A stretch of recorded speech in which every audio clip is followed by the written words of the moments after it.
Break के बाद एक बार फिर से आप सभी दर्शकों का अन्नदाता कार्यक्रम में स्वागत है। बढ़ते हैं अगली प्रस्तुति की ओर।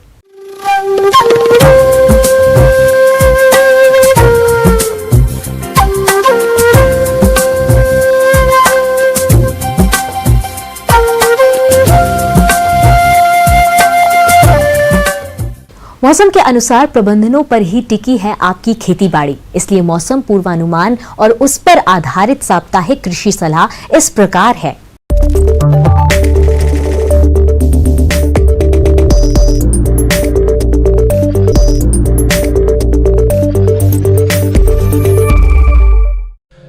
तो सलाह दी जाती है कि तापमान के बढ़ने साथ ही हवा की गति 17 से 21 किलोमीटर, उन्नतशील किस्मों के प्रमाणित से पत्तियां सिलों में तापमान अधिक होने के कारण वाष्पोत्सर्जन अधिक होने की संभावना लीटर प्रति 5 लीटर की दर से पिलाएं।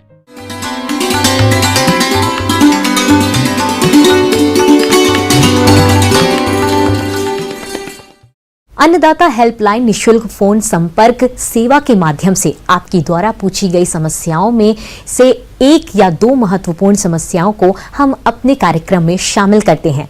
इसी के तहत आज की चयनित समस्या और उसका जवाब इस प्रकार है।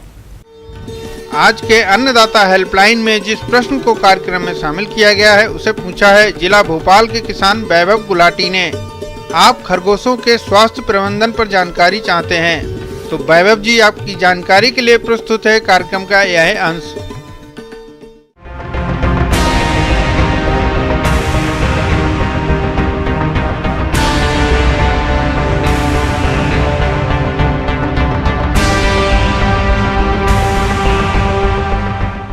खरगोश मांस, चमड़ा, ऊन और मनोरंजन के लिए पाला जाता है। चमड़ा, मांस और ऊन के लिए अधिकतर किसान इनका पालन कर रहे हैं। खरगोश पालन का जो भी मकसद हो, आपको इनके हेल्थ का ध्यान रखना जरूरी है, जिससे इनसे होने वाले मुनाफे में कोई कमी न हो। अगर आप पशुपालन से जुड़ा हुआ कोई भी बिजनेस कर रहे हैं, तो आपका देखरेख और प्रबंधन ठीक नहीं है तो कई समस्याएं और बीमारियां आपके बिजनेस को घाटे की तरफ ले जाएंगी। इसलिए पहले देखरेख और प्रबंधन सही रखें और अगर कोई समस्या आ जाती है तो उसका उपचार भी समय पर जरूर करें। खरगोश की अगर बात करें तो उनमें अपच की अधिक समस्या आती है, जो आमतौर पर जगह बदलने के कारण आहार में बदलाव से होता है। ऐसे में जब आप इनको किसी दूसरे जगह से लाते हैं तो वहाँ जो आहार दिया जाता रहा हो वही अपने यहाँ भी दें और फिर धीरे धीरे बदलाव करें। ऐसा करने से अपच की समस्या नहीं रहेगी। दूसरी जो समस्या आती है उसमें खरगोशों के कान में गंदगी जमा होने की समस्या आती है, जिसके कारण खरगोशों की मृत्यु भी हो जाती है।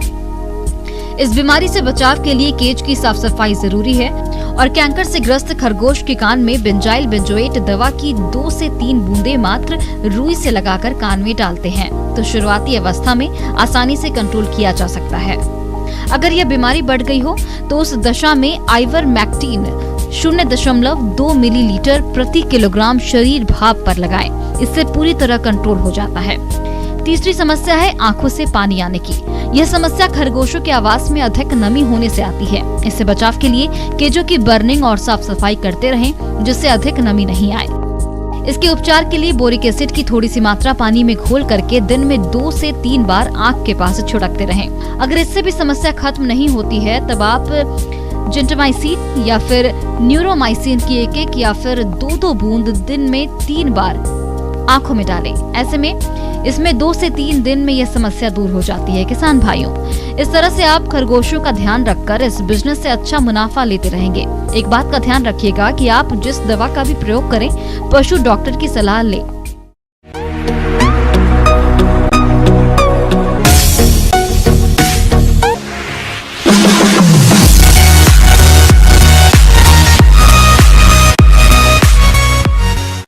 राज्य की विभिन्न मंडियों में कृषि उत्पादों के चढ़ते उतरते बाजार भाव की संक्षिप्त जानकारी इस प्रकार है।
हम यह उम्मीद करते हैं कि आज का कार्यक्रम आप सभी दर्शकों के लिए उपयोगी रहा होगा। किसान भाइयों, अन्नदाता आपकी सेवा के लिए संकल्परत है और कृषि संबंधित समस्या एवं सुझावों के लिए आप हमें इस पते पर संपर्क कर सकते हैं। प्रोड्यूसर अन्नदाता news 18 Madhya Pradesh Chhattisgarh, Ramoji film city Hyderabad 501512। साथ ही आप हमें ईमेल भी कर सकते हैं। हमारा ईमेल है p18annadatamp@nw18.com।